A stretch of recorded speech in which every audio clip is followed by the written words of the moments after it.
Welcome back. Once again, I commend you for investing your time and energy into becoming an effective financial education instructor. By improving your abilities, you'll have a greater impact on those you teach. Today's video is shorter to provide you more time to complete the activity I'll share with you at the end of class. Let's continue with the topic of measurement and start by sharing with you an in-class measurement tool that will provide another framework that will help you assess their thinking skills. You're going to be able to see this in the classroom when your teaching is in the basic level of somebody's reaction and response and how they're reacting to your instruction. The basic level is receiving. Hey, they're going to participate maybe, and they'll passively pay attention.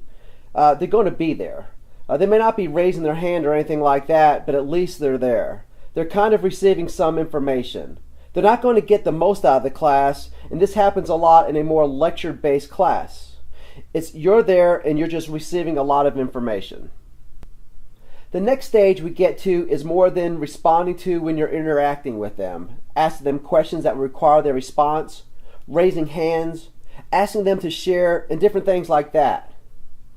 The next phase we get into is organizing, should I say.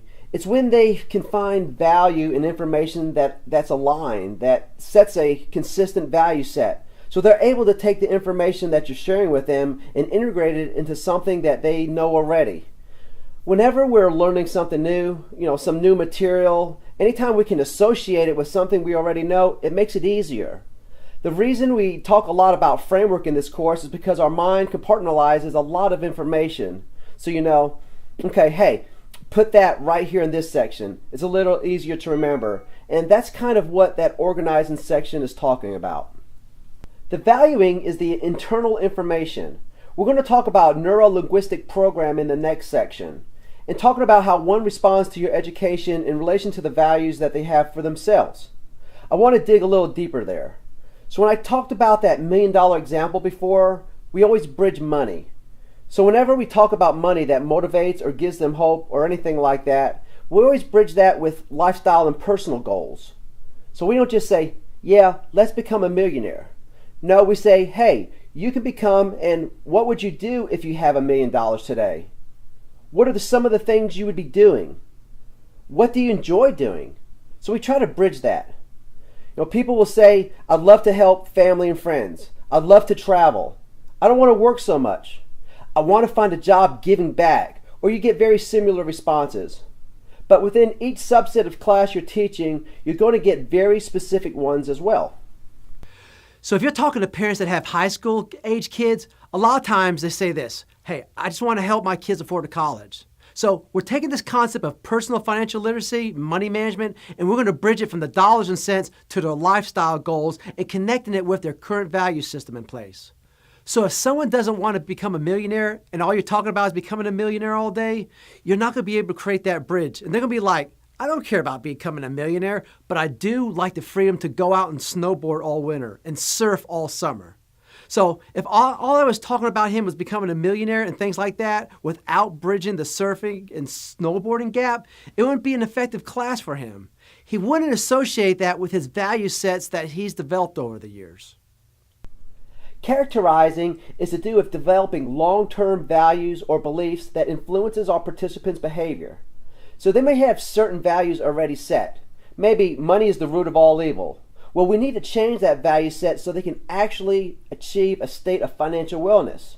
So we need to actually get in there and do some changing or whatever they're thinking that is, so they can actually take that next step, so they can progress and achieve that security or financial wellness or achieve that lifestyle goal that they want. And show them how their thought of that current value doesn't associate with their other personal and financial goals. So these are just emotional reactions that you can kind of see within the class. Again, it gives you framework, so as you're teaching the class, you kind of see them moving through these different stages. You're learning about their values, and you go along and teach a class again. Every time you're in front of the class, you're learning as much about them as you are about yourself. What you're going to find out over time is that many people have very similar goals, very similar dreams. It doesn't matter where I'm at in the world. People, one of the things they tell me is, I just want to take care of my family. I want that security. I want to have a certain type of lifestyle. These are just very common. But then when you get into the micro level, everybody has their own unique little twists, their own unique takes on that, what their goal is. So this should help you at least, again, the framework to compartmentalize where the class is that you're teaching at the time. With that, I want to get into instructors' measurements. And sometimes this is the most difficult for instructors to do because you're getting feedback. Some of it's positive, some of it's not. And we have to use that in a constructive way. So this is going to help you improve as an instructor. So on the surveys, you're definitely asking about your performance. How did you do? What do people like? What about the time? All that stuff, you're getting that feedback. Again, we always start with very clear and concise goals for the instructors. So if you're an organization that's managing many instructors going out in the field, you want to make sure you have very clear and concise goals for them. If it's you personally with a passion going out there on your own, have clear and concise goals for yourself, not only in financial literacy, in every area of your life. This is very critical. The first few events, give yourself a little slack, please. Things will go right, things will go wrong. Overall, you're going to benefit who you're teaching, especially if you're following the best basic techniques that we're talking about here and have very solid curriculum that is already built to actively engage the participants. You're going to make a difference already. So if all these things don't come back great, that's okay. There's going to be people that always complain about everything. You're going to think you did great, but there is always going to be people that complain about everything. That's okay. Take their constructive criticism and try to perfect your presentations. It never will be perfect, and that's okay. If you bring passion, a concern, a willingness to learn about your participants, a desire to continue to improve, and you're prepared, well, you're going to be doing great. So cut yourself a little slack the first few events and over time. This confidence will build up. Please remember what we talked about in the first class. I want each of you to set up any event right after this coursework is done. Host an event or volunteer through a nonprofit organization. Just get out there and teach a class. If you already have classes scheduled, be sure to incorporate what you learn. Make those adjustments that will make you a more effective instructor. But if you don't have anywhere to teach yet, find a place you can. So the day after you graduate this coursework, you're in the class utilizing it. Again, just like personal finance, if we're not utilizing the information, we forget it, and you have to go through this again to really get that confidence to go out there. But if you go through this course and you go right into teaching, you're going to say, okay, hey, now this kind of makes sense. Oh, okay, I kind of see how this fits in. Where if you're already educating, start to incorporate these pieces bit by bit. Sometimes with educators, we get into old habits and we don't want to try anything new. So always try to incorporate something new. For new educators, I want you to start right away. So please, start planning to teach a class. You'll want to review the surveys, pre-test and post-test, to evaluate the instructor. I talked about creating your own charts for your own use. Anything that can show you visually is going to be very helpful for you to get that snapshot of your progress over time. Over time, you will start to see a trend on the direction your teaching skills are headed. Sometimes your events are going to be more successful than others. Other times, your post-tests won't show the results you want. Over time, you're going to see a consistent improvement in your pre-test and post-test results. So you want to see something that's starting to go up. Video yourself and watch it. Sometimes it's the most painful thing to do, especially when you know, oh, I messed up at that part. I don't want to watch it. You cringed almost. But you know what? You've got to tough it up and sit through it. I hate watching myself too sometimes. I'm like, oh, why did I say that? That didn't make sense. I got off track there. I lost it. But that's okay. Each time you're going to improve. Each time you're going to catch something that you may have missed. So always videotape your events, especially early on, because it's going to be vitally important.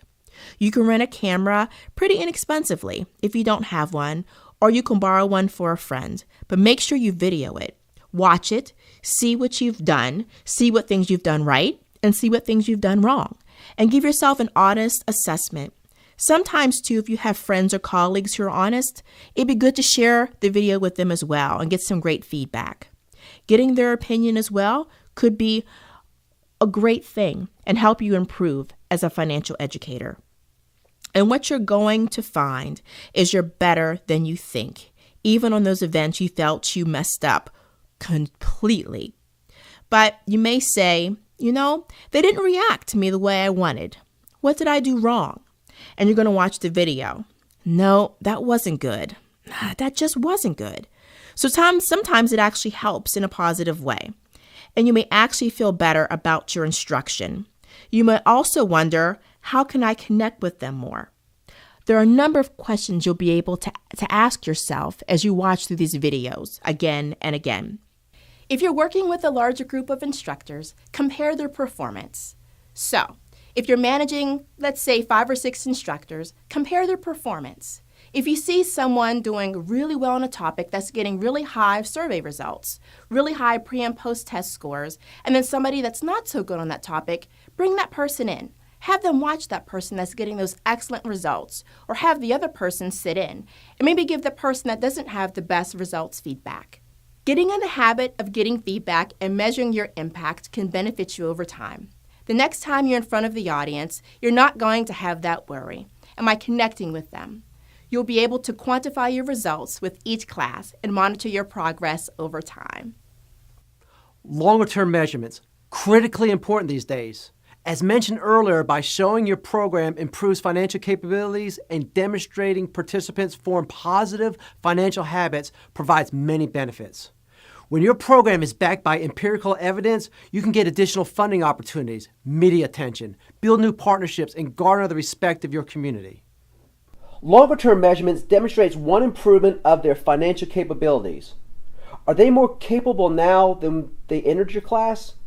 How they begin to take in some of the information you shared and listed that into their lives so they're actually utilizing that information on a regular basis and seeing improvement over time. Longer-term measurements can include testing and surveys. So you can do a survey now, 6 months from now, a year from now, and other tools that I've discussed. You can also take it to the next level and do comprehensive measurements with actual data that allow you to quantify the program's real-world success. For those of you that may be teaching a credit repair class or something like that, you can actually get them to get a copy of the credit report now, and at the end of, let's say, a year, if their credit report has improved, this is factual data that gives you clear results. If you have a class on debt reduction, you can measure how much they paid off using their credit report as well. Now that costs money, but there's always things like myannualcreditreport.com where you can actually check their debt loads, their credit markings, and different things like that for free. If you have a class on savings or retirement planning, measure the actual savings rate or retirement contributions over time. So there's a lot of different things you can measure within there, and the longer-term measurement is key. Again, quantifying the change in behavior over time is critical for a successful program. If you just use the pre-post testing and longer-term post-testing measurements, that's good, but it's not really showing their change in behavior and if they're really utilizing that information. Many of you are going to be out there forming collaborative partnerships and relationships. And this is really critical to expand your reach as far as teaching personal finance. Now, up until now, in this point, we've been talking a lot about the participants' objectives. Let's switch it up and think about the people you are going to be partnering with. Those groups, maybe it's a school, maybe it's an employer, maybe it's a nonprofit or community organization, whomever you're going to be partnering with, it's really important that you understand their objectives and make sure that their needs are met. Because when their needs are met, you can do more events on a more frequent basis.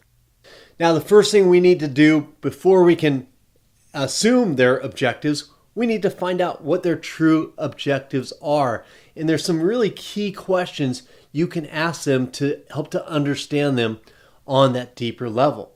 For instance, a great question is, what do you need in order to consider this event successful? And listen to their response. They're basically telling you what they're looking for to consider this a successful event. Ask them, what is it that you would like to see? Maybe they have some ideas or preconceived notions on what they would like incorporated in there. A lot of people don't have ideas and they're relying on you, but it's always good to see. And oftentimes you'll hear some great, unique ideas that they're coming in with. You may also want to ask is, hey, what is the goal of this training for your organization specifically? Again, there's a lot of questions you can ask to help you dig down and get to know that organization you're serving on a deeper level. Also, this will help you set proper expectations.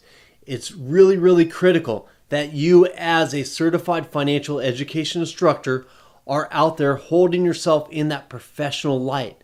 So you want to make sure you're able to understand their expectations and set realistic expectations.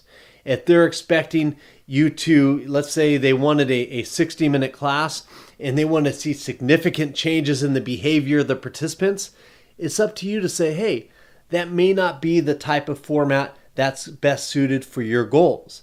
But if we employed a 6-month course where we met once a week and there were some accountability features, that's going to be more suited to your goals of making a significant change in their financial behaviors. So again, you want to understand their goals, what they're looking to do, and set those proper expectations. Once you have a better understanding of what the organization is looking for, you can set some objectives together. What are they looking to achieve? Does it match what you're looking to do as well? Let's say you're working with an employer and you understand their educational objectives. Dive deeper. What are their bigger picture objectives? What are they looking to obtain? Maybe they're looking for more people to contribute to the retirement plan. That's one objective. Or maybe you're working with a nonprofit whose objective is to get some sponsorship funding. That's great. You can serve everyone. It's good that you understand that up front and you can really think about expanding your program to incorporate their objectives. A big piece of what we do in financial literacy is to ensure the sustainability. Basically, sustainability is reliant on funding. The more funds we're able to raise, the more programming options we can deliver to the community, and the faster we can expand, and the faster we can get out there. Looking at sustainability not only from your perspective, but from your partner's perspective is critical. Maybe you want to work with a bank or credit union. Maybe you want to get them to sponsor one of your events. Well, we know today it costs a bank or credit union between $300 and $500 to acquire one checking and savings client. If we're putting on a financial education event and we're able to help them acquire some clients, let's say 5 clients, that's money that they would have had to spend through traditional marketing anyway. So we're showing them that through financial literacy, we can deliver a true return on investment. No matter what the organization you're working with, we want to look at that return on investment and return of time from their perspective. For example, if they're putting up money to fund this event, how can we show them a return on their investment? If they're not putting any money up, but they're putting in some time and some effort, maybe they're promoting the event or getting the word out or helping you fill seats or providing you a complimentary venue, how can we compensate them for the time that they put in? So we're always seeking that win-win. A real critical thing about what you're doing as a financial educator is finding those win-win situations. When you do find those situations, it will help you. It will help the participants. It will help the organization you're partnering with. And when you can build some nice synergy between all these groups, you can continue to deliver the programming. As word gets out, if you like, you can also expand your programming to benefit other groups as well. Remember, people are into financial literacy because everybody's gone through some type of financial challenge. Everybody can relate to it. They have loved ones that have gone through it. They've gone through it themselves. So we can enlist them right there because it hits home. You need to always be thinking about how you can align all of these goals to create a win-win-win. You want everybody to win. That's how great relationships are formed when you're concerned about somebody else's win as much as you're concerned about your own win. That's the relationships we want you to form. It not only highlights this in a great way, it shows that we're concerned with a bigger picture of financial literacy. It highlights you in a great way. Right now, you'll build your own measurement survey. In this activity, you'll have a few stage of change survey questions that will help you determine somebody's willingness to change that relates specifically to your target market. I want you to develop a few questions on a pre and post test. It doesn't have to be perfect, but at least get some ideas on how to develop it yourself. We're going to give you the questions, but again, a lot of the knowledge comes from doing these activities and understanding the thought process behind it. Follow the examples when we talked about the knowledge. When we're trying to test, we're looking for motivations to change, their knowledge level and recognition of the first step. You want to include all three of those in there, and then maybe a post-event survey as well. Think of it specifically towards your target market. This is your homework. Right now, I want to thank you for all your time. I appreciate you being here with me. I look forward to our next class together. Again, complete this activity right now. Start preparing for your first event or integrating this into your current events. With that, I wish you a blessed day. Thank you for your time. Take care.